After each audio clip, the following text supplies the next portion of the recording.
ইট পাথর কংক্রিটে মোড়া শহর কলকাতার মধ্যে এত সুন্দর সবুজে আবৃত একটা জায়গার জুড়ি মেলা দায়। এই সামনের শীতকালেই কয়েক ঘন্টা হাতে সময় নিয়ে বন্ধু অথবা প্রিয় মানুষের সঙ্গে কিছুটা সময় এখানে কাটিয়ে যেতে পারেন। আপনারা তো থাম্বনেল থেকে বুঝতে পেরেছেন কোন জায়গার কথা বলছি। এখানে আপনারা কিভাবে আসবেন, কি দেখবেন এবং এর টিকিট প্রাইস আছে না নেই, এবং সবথেকে গুরুত্বপূর্ণ বিষয় হচ্ছে এর টাইমিং কি রয়েছে, সব কিছু নিয়ে আজকে এই ভিডিওতে আলোচনা করব।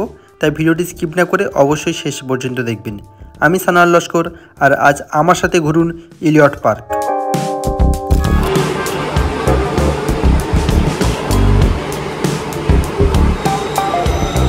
ইলিয়ট পার্কে আসার জন্য সবথেকে উত্তম মাধ্যম হলো মেট্রো।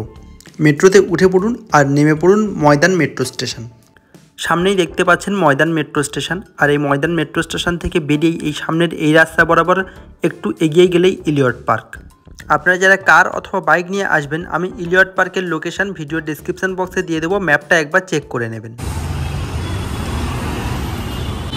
ময়দান মেট্রো স্টেশন থেকে হাঁটতে হাঁটতে জাস্ট 1 মিনিটের রাস্তা। আর এদিকে দেখতে পাচ্ছেন দ্য 42 বিল্ডিংটা চলে এসেছে, আর এই সামনে ইলিয়ট পার্কের গেট দেখা যাচ্ছে ময়দান মেট্রো স্টেশন থেকে একদম কাছেই। এই দেখতে পাচ্ছেন এই হলো টাটা স্টিল, আর তার পাশেই দ্য 42, আর ঠিক এদিকটায় রয়েছে ময়দান মেট্রো স্টেশন। আমি যেদিক থেকে হেঁটে এলাম, আর ঠিক তার সামনেই এখানে আছে ইলিয়ট পার্ক।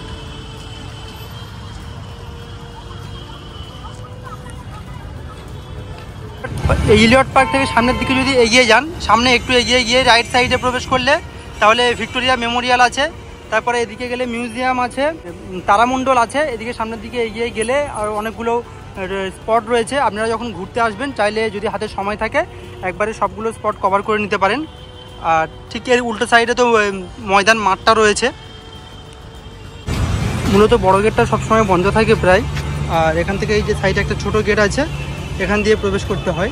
এর মধ্যে প্রবেশ করার জন্য আলাদা করে কোনো রকম প্রবেশ মূল্য দিতে হয় না, অর্থাৎ ফ্রি এন্ট্রি। আর চলুন ভিতরে যাই, গিয়ে সব কিছু দেখাবো। আর এখানে প্রবেশ করার সাথে সাথে কিন্তু প্রথমেই লেখা আছে ফটোশ্যুটিং উইথ ক্যামেরা ইজ রেস্ট্রিক্টেড, অর্থাৎ এখানে আপনারা ক্যামেরা নিয়ে ফটোশ্যুট অথবা ভিডিওগ্রাফি করতে পারবেন না।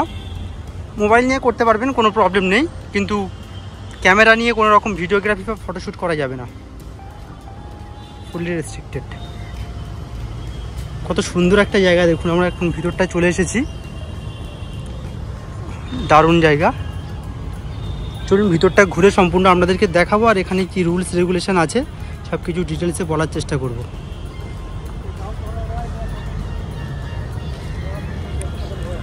পিছনে রয়েছে দ্য 42 বিল্ডিং, আর দেখতে পাচ্ছেন কত সুন্দর একটা শান্তশিষ্ট পরিবেশ। এই একটা বিশাল আকৃতির একটা বটগাছও রয়েছে কংক্রিটে মোড়া কলকাতার মধ্যে। এখানে আপনারা এলে প্রচুর পাখি দেখতে পাবেন। যে পুকুরটা দেখালাম ওখানে প্রচুর হাঁস রয়েছে, চড়ছে দেখতে পাবেন।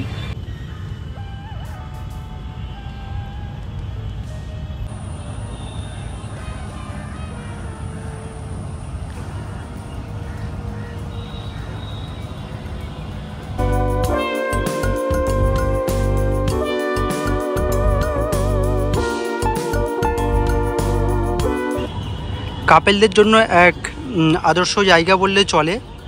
দেখতে পাচ্ছেন কত সুন্দর একটি শান্তশিষ্ট পরিবেশ, আর দূষণযুক্ত কলকাতার মধ্যে একটা শান্তিময় জায়গা, যেটা কলকাতার ফুসফুস বলতে পারেন। এর পিছনেই রয়েছে ময়দান, যেটাকে কলকাতার ফুসফুস বলা হয়। এখানে দেখতে পাচ্ছেন কত সুন্দর সব বক ঘুরে বেড়াচ্ছে। এখানে নানান পাখি দেখতে পাবেন। কলকাতার বুকে এখন পাখি দেখতে পাওয়া এক দুষ্প্রাপ্য ব্যাপার হয়ে গিয়েছে, কিন্তু এখানে এলে আপনারা বিভিন্ন জাতের বিভিন্ন পাখি দেখতে পাবেন, আর সেগুলো শীতকালে আরও বেশি দেখতে পাওয়া যায়। কিন্তু এখানে দেখতে পাচ্ছেন কত বক ঘুরে ঘুরে বেড়াচ্ছে।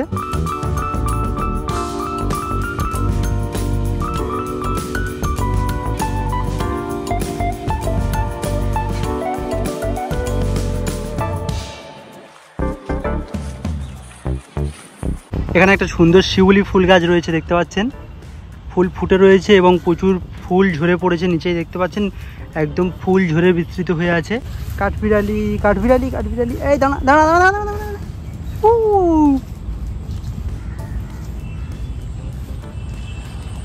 এখানে একটা বিশাল গাছ পড়ে আছে, দেখতে পাচ্ছেন এটা পড়ে গিয়েছিল ভেঙে সম্ভবত, তারপরে কেটেছে।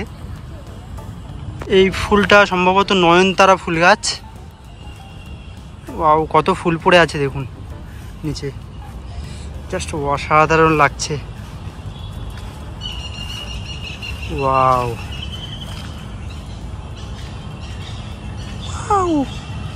বেশ শান্ত মনোরম একটা পরিবেশ দেখতে পাচ্ছেন। আর এখানে একটি সুন্দর সুন্দর গাছ লাগানো রয়েছে। আর এদিকে এই গাছগুলো ছাঁটাইয়ের কাজ চলছে দেখতে পাচ্ছেন। ওদিকে একটা আঙ্কেল ছাঁটাই করছেন। আর এখানে পেটস নট অ্যালাউ, অর্থাৎ পোষ্য প্রবেশ নিষিদ্ধ।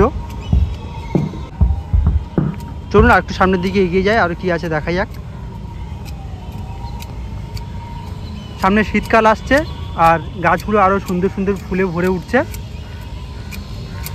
তাই কলকাতার বুকে যদি একটা নিরিবিলি শান্ত জায়গায় যদি খোঁজ করেন, যদি ঘুরতে চান, তাহলে বন্ধু অথবা প্রিয় মানুষের সঙ্গে অবশ্যই এসে একবার ঘুরে যেতে পারেন।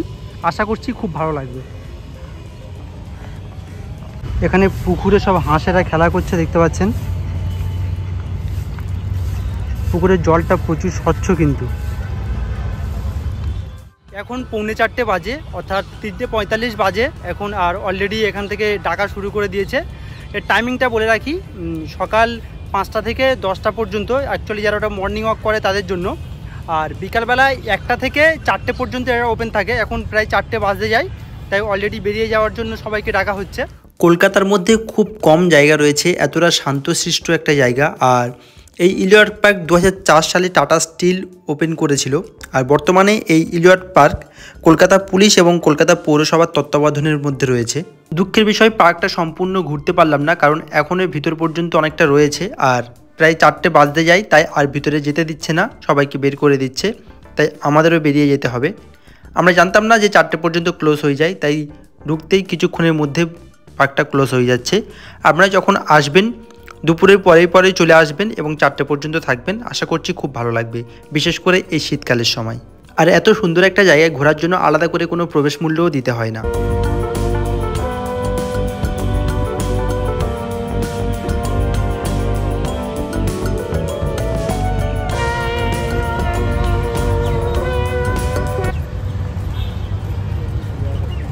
এখন 4টে বাজতে 5 মিনিট বাকি আছে, তাই সবাইকে বের করে দিচ্ছে আপাতত।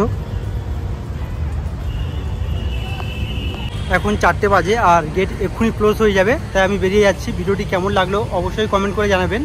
আর আপনারা কলকাতার বুকে একটি নিরিবিলি শান্ত পরিবেশে যদি ঘুরতে চান, অবশ্যই ইলিয়ট পার্ক থেকে ঘুরে যেতে পারেন। ভিডিওটি কেমন লাগলো অবশ্যই কমেন্ট করে জানাবেন। আর আমাদের চ্যানেলে যদি আপনারা নতুন হয়ে থাকেন, চ্যানেলটি সাবস্ক্রাইব করে এভাবে আমাদের সাথে থাকবেন। সুস্থ থাকবেন, ভালো থাকবেন এবং আমাদের সাথে সর্বদা এইভাবে ঘুরতে থাকবেন। ভিডিওটি শেষ পর্যন্ত দেখার জন্য অনেক অনেক ধন্যবাদ।